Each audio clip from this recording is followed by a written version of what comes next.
घरात या 5 वनस्पती नक्की लावा, सुखसमृद्धी येईल धावून.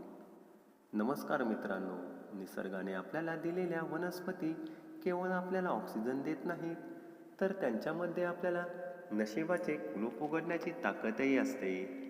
वास्तुशास्त्रामध्ये काही अशा वनस्पतीबद्दल सांगितले गेले आहे, ज्या घरात लावल्याने घरातील नकारात्मकता नष्ट होते आणि सुखसमृद्धी पैसा घराकडे खेचला जातो. आजच्या व्हिडिओमध्ये आपण पाहणार आहोत अशा 5 चमत्कारी वनस्पती ज्या तुमच्या घरात असायलाच हव्यात आणि त्या कोणत्या दिशेला लावाव्यात. 1. तुळशीचे रोप आणि त्याचे नियम. आपल्या हिंदू संस्कृतीत तुळशीला लक्ष्मीचे रूप मानले जाते. ज्या घरात तुळस हिरवीगार असते तिथे कधीही पैशाची कमतरता भासत नाही.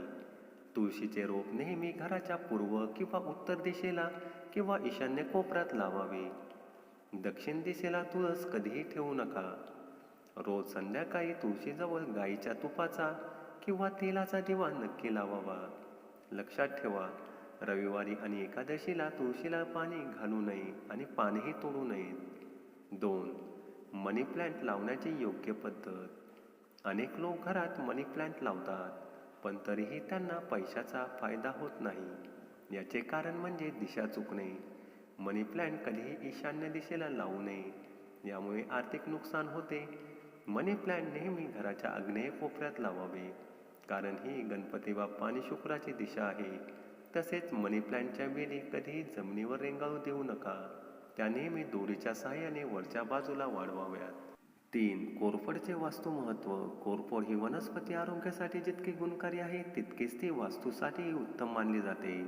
घरात कोरफडीचे रोप लावल्याने घरातील सदस्यांच्या प्रगतीमध्ये अडथळे दूर होतात आणि घरातील वातावरण आनंदी राहते. हे रोप तुमच्या घराच्या पूर्व किंवा उत्तर दिशेला लावू शकता. 4. बांबू प्लांट. वास्तू आणि फेंगशुईनुसार घरात लकी बांबू प्लांट ठेवणे अत्यंत शुभ मानले जाते. हे रोप मातीत न लावता एका काचेच्या बाउलमध्ये पाणी भरून त्यात ठेवले जाते. हे प्लांट हॉलमध्ये किंवा स्टडी टेबलवर ठेवल्याने घरातील नकारात्मक ऊर्जा दूर होते आणि मुलांच्या अभ्यासामध्ये चांगले लक्ष लागते. तर मित्रांनो, या 5 वनस्पतीपैकी कोणती वनस्पती तुमच्या घरात आहे हे मला कमेंट करून नक्की सांगा. जर नसतील तर आजच आणून योग्य दिशेला लावा. व्हिडिओ आवडला असेल तर लाईक करा आणि चॅनलला सबस्क्राईब करायला विसरू नका. धन्यवाद.